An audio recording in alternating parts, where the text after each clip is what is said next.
सतारा जिले में लग गई।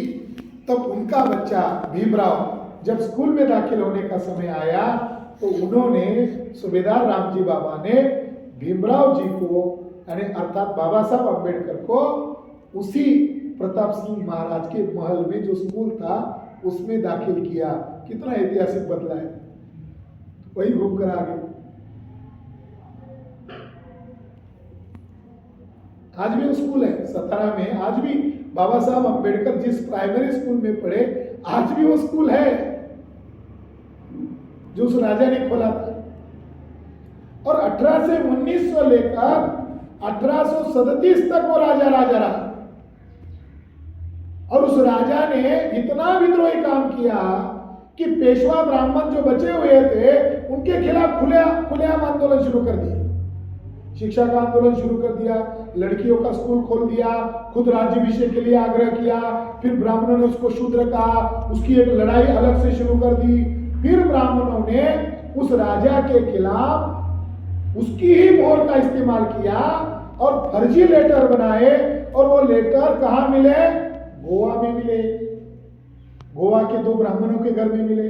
और उस लेटर को कर्नल ओवंस 1837 में एक कर्नल ओवंस है ब्रिटिश अधिकारी, उसको उन्होंने खरीद लिया और खरीदने वाला जो ब्राह्मण था नातू पेशवा, बालाजी पंत नातू पेशवा, इन दोनों ने इसके खिलाफ षड्यंत्र किया और वो लेटर के आधार पर ये ईस्ट इंडिया कंपनी को लिख कर दिया कि 35,000 की फौज ये राजा पोर्तुगीज से लेकर आ रहा है, पोर्तुगीज की फौज इंडिया में लेकर आ रहा है और ब्रिटिशों का एक खात्मा करने वाला है।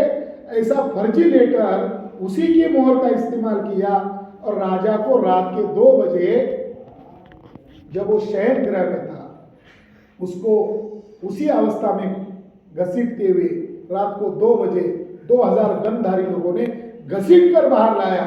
उसका भाई, उसकी भाई की प्रेग्नेंट बीवी, उसको भी घसीट कर बाहर लाया और 7 सितंबर 1837 को शिवाजी महाराज के खानदान के प्रताप सिंह भोसले महाराज और उनके समस्त परिवार को, उसमें से एक भाई को रखा ब्राह्मणों के फेवर में ताकि इसको राजा बनाया जाए और वो उनके फेवर में चला गया और बाकी परिवार को वाराणसी ले जाकर कह कर सड़ा कर 1847 को प्रताप सिंह भोसले महाराज को वाराणसी में मरवा डाला।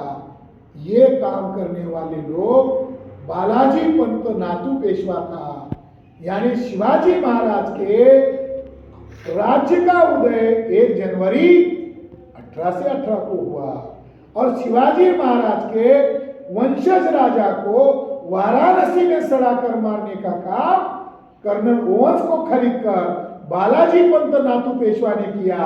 तो शिवाजी महाराज के राजवट का अंत वाराणसी में हुआ। तो ये घिनौना काम करने वाले लोग उन 500 लोगों को सर्टिफिकेट देते हैं कि ये लोग देशद्रोही थे। असली देशद्रोही कौन है?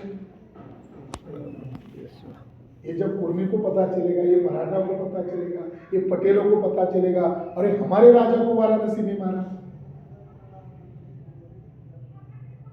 बाजीराव को एक आदमी कैश देने आता था वेतन,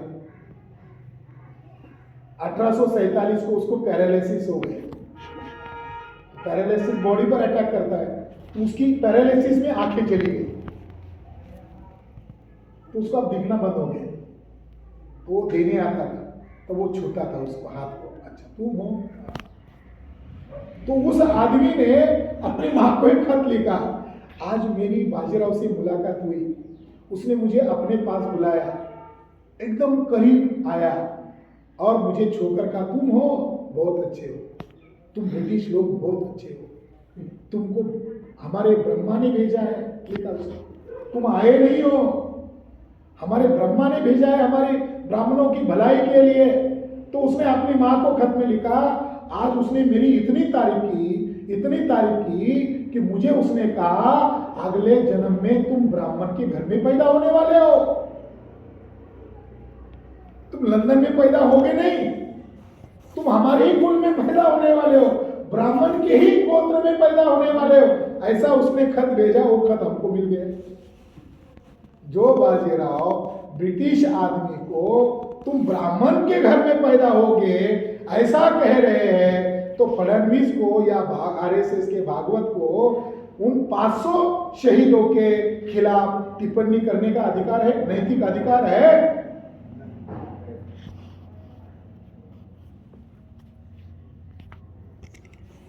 ये मैं जानकारी क्यों बता रहा हूं? क्योंकि हमारे इतिहास को बदनाम करने के लिए वो किन किन शब्दों का प्रयोग करते हैं। तो 1 जनवरी 1818 की जंग से हमें अगर कोई प्रेरणा लेनी है तो प्रेरणा ये लेनी है, उन 500 लोगों का एक ही दुश्मन था, निर्धारित दुश्मन था। संख्या में भले वो कम थे मगर उनमें एकता थी, अपने मकसद को लेकर कर्मठता थी और उन्होंने अपने दुश्मन को हराया क्योंकि उनका विचारधारा और हमारी विचारधारा भिन्न थी। तो इस आधार पर अगर वो प्रेरणा लिया जाए तो आप लोग संख्या में कम ही क्यों न हो मगर आप एकता से अटूट रहेंगे, आपका दुश्मन कितना ही ताकतवर क्यों न हो आप उसको हरा सकते हैं। आज वहां लाखों की संख्या में लोग जाते हैं जश्न मनाने के लिए, भीड़ के तौर पर इकट्ठा होते हैं, मैसेज क्या लेते हो? आज की पेशवाई को काटने का मैसेज लेना चाहिए। वो जो इकट्ठा होने वाली भीड़ है उस भीड़ को मैसेज क्या लेना चाहिए? या ऑल इंडिया में जो लोग जश्न मनाते उनको क्या मैसेज लेना चाहिए? जिनको हमने हराया था वही पेशवा ब्राह्मण की औलाद आज ईवीएम के द्वारा हमारे छाती पर बैठ गए हैं, जिनको हमने हराया।